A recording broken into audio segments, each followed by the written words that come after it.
He said she was just his business partner, a mentor, older, like family. But when I found their wedding certificate in his briefcase, I realized I wasn't the wife. I was the second woman. That was the night I stopped calling myself married. It didn't happen all at once. No screaming, no throwing plates, no neighbors peeking through the blinds. It was just me, sitting on our living room floor, his briefcase open, my hand trembling over a yellow document with 2 signatures, his and hers. The woman I had welcomed into my home with hot tea, small talk, and an open heart. But let me go back.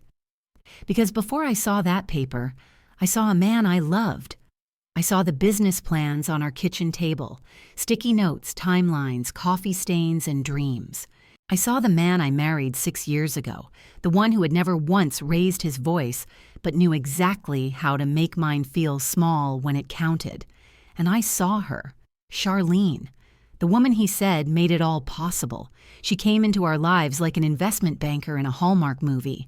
Classy, silver gray curls pulled back into a soft twist, pearl earrings, cashmere sweaters, the kind of smile that felt expensive.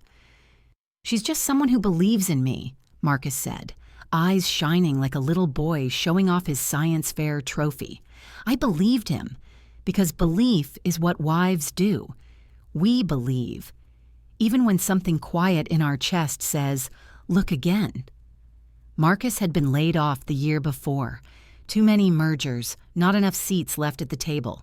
He tried everything: temp jobs, contract gigs, online resumes that never got clicks. I held us down. Worked overtime at the school district office, packed lunches for him like I used to when he was employed, so he wouldn't feel less than. We clipped coupons, skipped anniversaries, talked about stretching until things got better. And when he came to me with his new idea, a logistics consulting business, I didn't hesitate. "I believe in you," I told him. He kissed my hand and said, "We're building something together." That's how Charlene entered the picture. She was the one who believed in the mission, he said, had industry connections, he said. I still remember the first time I met her. It was a warm evening in April, and I'd made lemon garlic chicken and green beans from scratch. I even pulled out my mother's good plates, the ones with the blue vines around the rim. Charlene brought wine. Good wine. She smiled, complimented my cooking, told me I was brilliant for managing work and marriage so well. I remember thinking, she's kind, direct, like someone's favorite auntie who owns a yacht. I didn't know she was already married to my husband. For months, she became a fixture. Texts at all hours, late dinners after client meetings, gifts she sent him. A monogrammed pen, a leather-bound planner, tickets to a conference he never invited me to. I noticed, but I swallowed it. Told myself I was being insecure. After all, she was older, 10, maybe 12 years his senior, and he always said, "Don't be silly. She's like family. That word would haunt me later.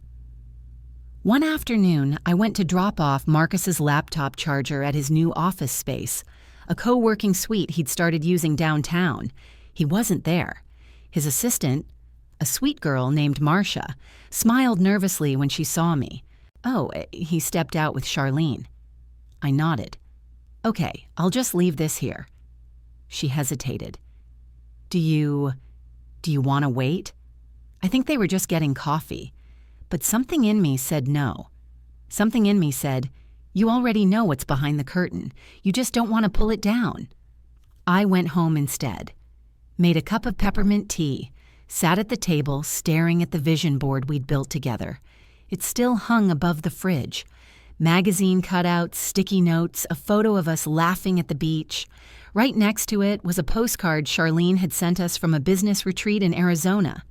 To Marcus and his amazing wife. "Can't wait to see you both at the next one." That night, I couldn't sleep. Not because anything looked wrong, but because the math didn't add up. The calls, the cash, the way Marcus had started wearing cologne again. The same one I used to buy for birthdays, now suddenly replaced by something new, something that wasn't mine. I didn't plan to go through his briefcase, but the zipper was already slightly open, and when I moved it to vacuum the den rug, it spilled just enough to show the edge of an envelope, an old one, a wedding certificate tucked between invoices and expense sheets. It was dated before we got married, 5 years before. And it wasn't mine. It was Charlene's. I stared at that certificate like it was a fire I couldn't put out. Her name, his name, the date, legal, stamped, notarized.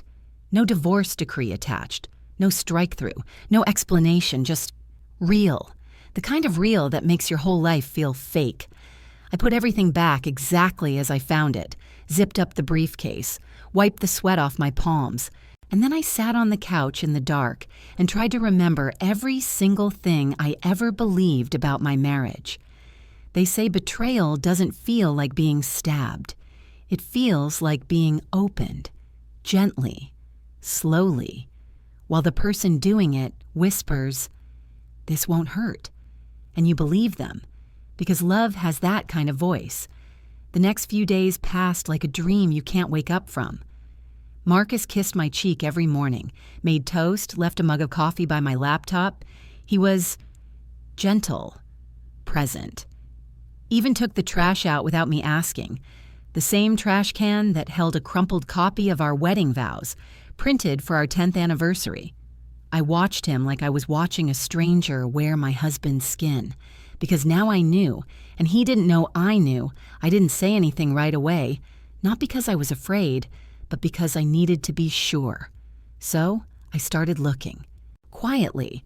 I didn't go through his phone, that wasn't my way, but I checked our files, our tax returns, our health insurance records.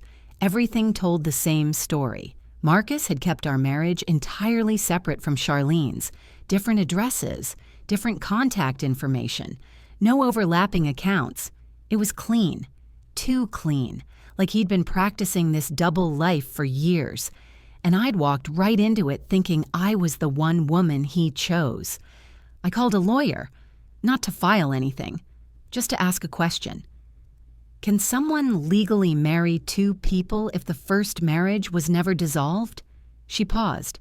Technically, no. That's bigamy. It's a crime in most states. Why? I told her everything. She said, "If what you're saying is true, you're not legally married to him at all." That night, I lay awake, staring at the ceiling fan turning slowly above our bed. He was asleep beside me, breathing like a man with nothing to hide. I wanted to shake him, wanted to scream, "Who do you think you are?" giving her my dreams and me her lies. But I didn't, because something in me had shifted, and I wasn't going to be the woman who cried while he played innocent. I was going to be the woman who watched and waited. Then came the slip-up. Charlene called the house. It was a Sunday. Marcus was in the shower. I was folding laundry. The phone rang. I picked up. "Hello?" A pause. Then her voice. "Oh." I thought this was Marcus's line. "It is," I said. Another pause. "Is this his sister?" I smiled. "No, this is his wife, dead silence. The kind that says she didn't know I existed either." She hung up, and 5 minutes later, Marcus stepped out of the bathroom with a towel on his shoulder and a lie already forming on his lips. "You'll never guess who just called," I said sweetly. He blinked. "Who?" "Your business partner." Or should I say, wife number 1? His smile faltered, and for the first time since we said, "I do," I saw fear in his eyes. He froze. Not a muscle moved except for the tiny twitch in his jaw. And in that silence between us, between truth and denial, I swear I could hear our entire marriage unravel. "What did you just say?" he whispered. I folded my arms. "You heard me." He swallowed hard, eyes darting toward the counter like the truth might be hiding somewhere behind the coffee maker. "Baby, whatever she told you—" "She didn't tell me anything," I interrupted. "You did." He blinked. "Me?" I nodded slowly. "You left the proof right in your briefcase." "Your marriage certificate, signed, sealed, and stamped. You're still married to her, Marcus." His mouth opened, but no words came out. And then, like all liars who get caught too cleanly, He switched tactics. "It's not what it looks like," he said. I laughed. The kind of laugh that doesn't sound like humor, but survival. "It looks like my husband has another wife." He sat down, rubbing his temples like I was the one giving him a headache. Then quietly, "I can explain."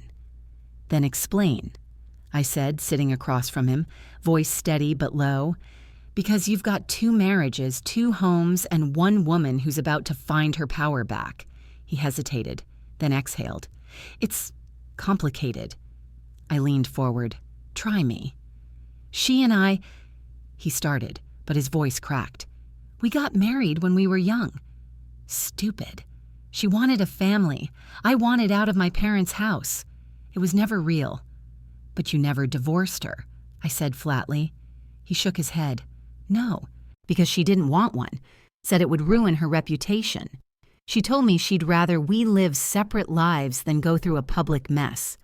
"And you just agreed?" I asked. "You just let her keep your name while you built another life with me?" He looked away. I didn't think it mattered anymore. I stood up so fast the chair scraped the floor. "Didn't matter?" My voice cracked. "You stood before a pastor and promised me forever, knowing that forever already belonged to someone else." He buried his face in his hands. "I didn't mean for it to go this far," he mumbled. I crossed my arms. "You didn't mean for it to go this far?" "Marcus, this isn't a parking ticket. This is a whole marriage."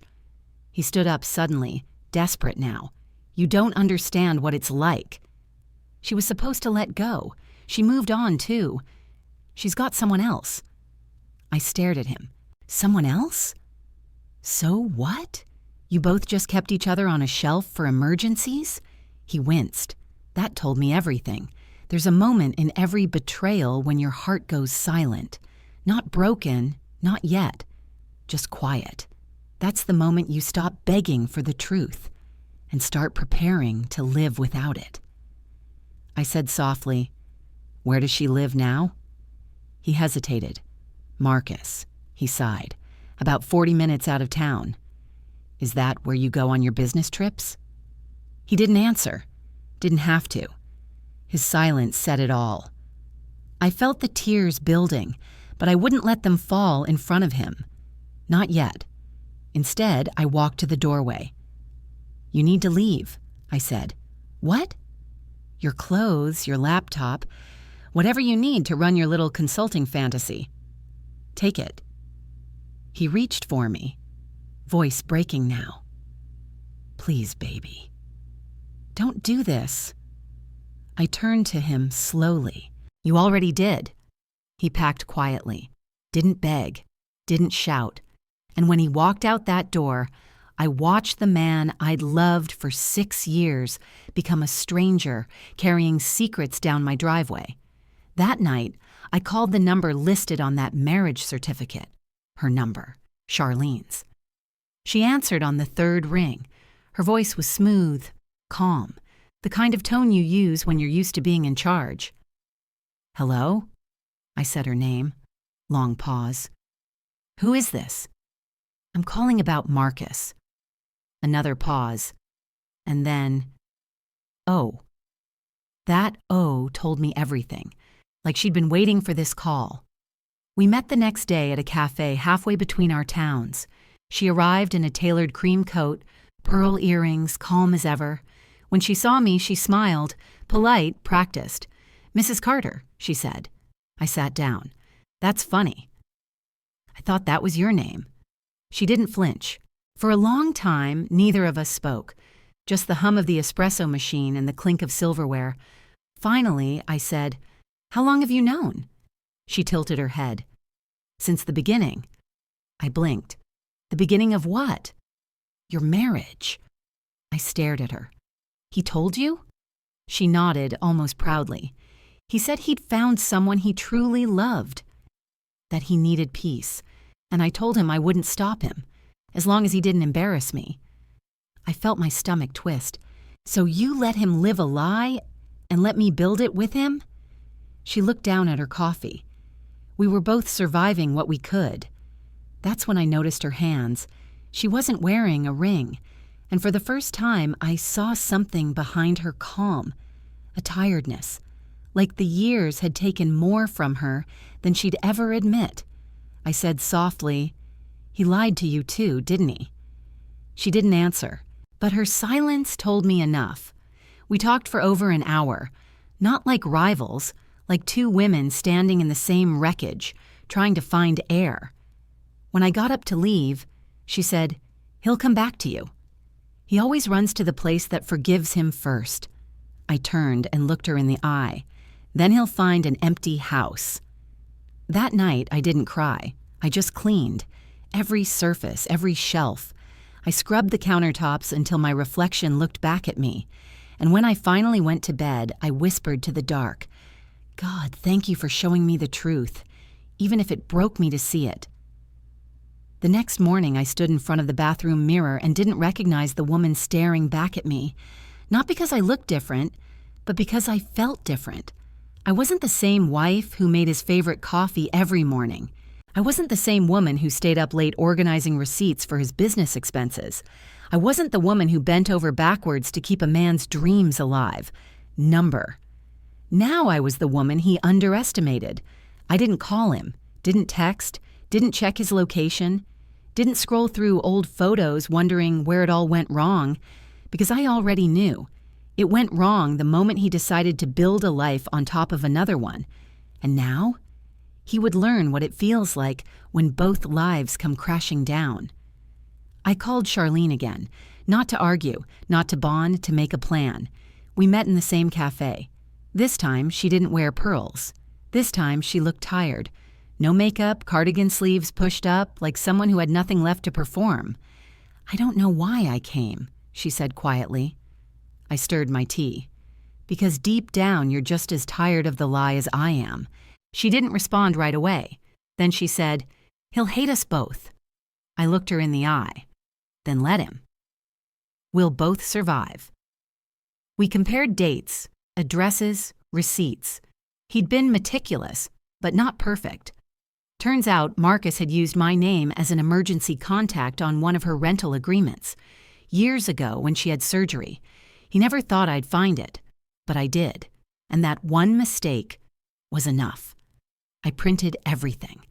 Laid it all out on the dining table like a courtroom exhibit. Marriage certificates, bank records, duplicate hotel stays. And then I called him. He picked up on the second ring.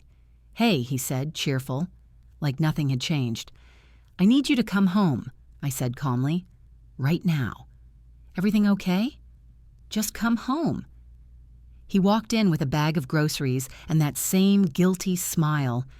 And then he saw the table. And then he saw her. Charlene stepped out of the kitchen. She was holding a mug that said, "World's Best Dad." A Father's Day gift I'd given him 2 years ago. The irony wasn't lost on any of us. He dropped the bag. "Charlene?" She raised her eyebrows. "You thought we'd never talk, didn't you?" He looked at me, then back at her. "You two..." "We compared notes," I said flatly, "and I'm done pretending you're anything other than a coward who built his life on borrowed truths." He opened his mouth to speak, but Charlene cut him off. "Marcus, I want a divorce. Official, legal, clean." He looked panicked.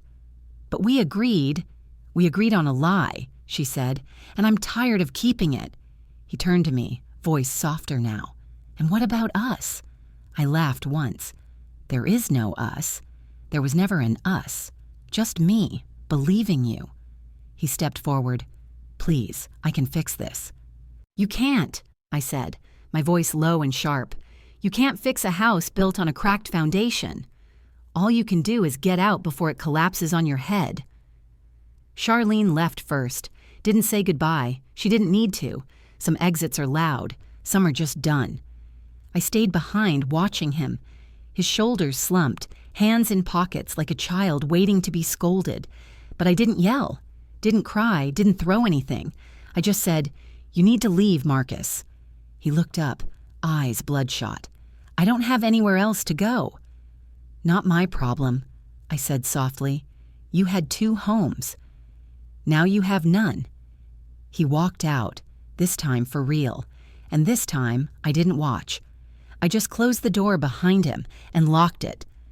I didn't tell anyone at first, not my sister, not my friends from book club, not even my mama. I wanted the silence. I needed it, like a wound needs air. But secrets have a way of peeling back on their own, and when they do, people start talking. The first to find out was my mother. She came over one Sunday after church with banana pudding and a quiet worry in her eyes. When she stepped into my living room and saw no men's shoes by the door, no Sunday jacket on the coat hook, just the soft echo of her daughter alone, she knew. She didn't ask questions. She just set the pudding down, took off her shoes, and sat beside me in silence. Then she whispered, "You are stronger than you think. You always have been." And I believed her. Word traveled, slow and sticky. At first, it was small things. The neighbor across the street stopped asking how Marcus was. Someone at the grocery store gave me an extra smile, the kind you give a woman walking with invisible weight. And then one day at work, my coworker Elaine slid a coffee across my desk and said gently, "I heard." I'm so sorry I didn't ask how she knew. I just nodded and said, "Thank you." But not everyone offered sympathy. Some offered judgment. I mean, did you really not know? Well, he always seemed busy, didn't he? Men will be men. Those comments used to sting, but over time, they only made me stronger, because I realized their words had nothing to do with me. They were afraid of facing the truth in their own lives. It's easier to blame a woman for being lied to than blame a man for lying. One afternoon, I was standing in line at the pharmacy when I heard it. "Oh, that's her," someone whispered behind me. I didn't turn around. I didn't need to, because I also heard the other voice say, "She handled it with grace." I'd have burned his clothes. I smiled to myself. That was enough. Marcus tried to fix his image. He posted a photo on Facebook of him starting fresh, holding a coffee, fake smile, a caption that said, "New chapter begins today." But people weren't buying it. Charlene had quietly filed for divorce. Her oldest daughter changed her last name, and the small business he tried to keep afloat, it folded within 6 months. Turns out trust is a currency too, and once you spend it all, the bank doesn't give you another loan. The real surprise came from his former mother-in-law, Charlene's mama, Miss Edna, a 72-year-old spitfire who once called me too quiet for my own good. She came to my house one evening holding a casserole in one hand and a folder in the other. "I kept some papers from his last bankruptcy," she said, walking in like she owned the place. "Figured they might help if he tries to pin anything on you." I blinked. "Why are you helping me?" She raised an eyebrow. "Because you remind me of myself. And I didn't have anyone to warn me back then. But you'll walk out clean, and I did. I cleared my name from every account, took back every document, filed every piece of paper that proved I had nothing to do with his lies. No drama, no courtroom shouting, just quiet, steady freedom. And when my divorce came through, I signed those papers with a steady hand and a full heart. Because the real revenge was living in peace. I didn't throw a party when the divorce came through. I didn't post about it. Didn't buy myself a freedom ring or burn old photos. I just sat on my porch with a glass of sweet tea and let the quiet settle around me like a blanket. And for the first time in what felt like years, I didn't feel like I was waiting for the other shoe to drop. Healing didn't come in a dramatic moment. It came in crumbs. Like the first morning I didn't check his Instagram. The first time I opened a new bank account in my name. The first time I said, "I live alone now," without shame in my voice. Every little act became a brick in the new foundation I was laying for myself. I took a cooking class on Wednesday nights. I started buying fresh flowers at the market every Saturday just for me. I even repainted the bedroom, tore down the gray accent wall Marcus insisted on, said it was good for resale value. I replaced it with the softest butter yellow, not for resale, for me. One day, my cousin asked if I was ready to start dating again. I laughed so hard I nearly dropped my keys. "No," I said. "I'm still learning how to date myself." She smiled. Good answer. And it was, because the truth is, I wasn't in a hurry to fill the space he left behind. That space wasn't empty. It was full of possibilities. I reconnected with old friends, ones I had quietly stopped calling when Marcus got too busy for couples dinners or backyard barbecues. I apologized where I needed to, and to my surprise, most of them just opened their arms and said, "We missed you." That's when I learned, the right people don't punish you for being hurt. They hold the door open when you're ready to come back. And then there was Charlene. Yes, that Charlene. We didn't become best friends or anything dramatic, but she did call me once out of the blue. "I just wanted to say, thank you," she said quietly. "For what?"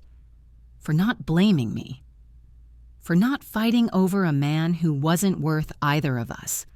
I smiled. "You know what? We should have left him at the first red flag." She chuckled. "We did. Just 10 years apart. That was the last time we spoke, and it was enough. But the best part of healing was rediscovering who I was before the lies. I remembered that I used to love jazz music, that I used to sing while washing dishes, that I used to paint, badly, joyfully, in my garage on Sunday afternoons. So I bought myself a canvas, and I painted. The final picture wasn't perfect, but it was mine.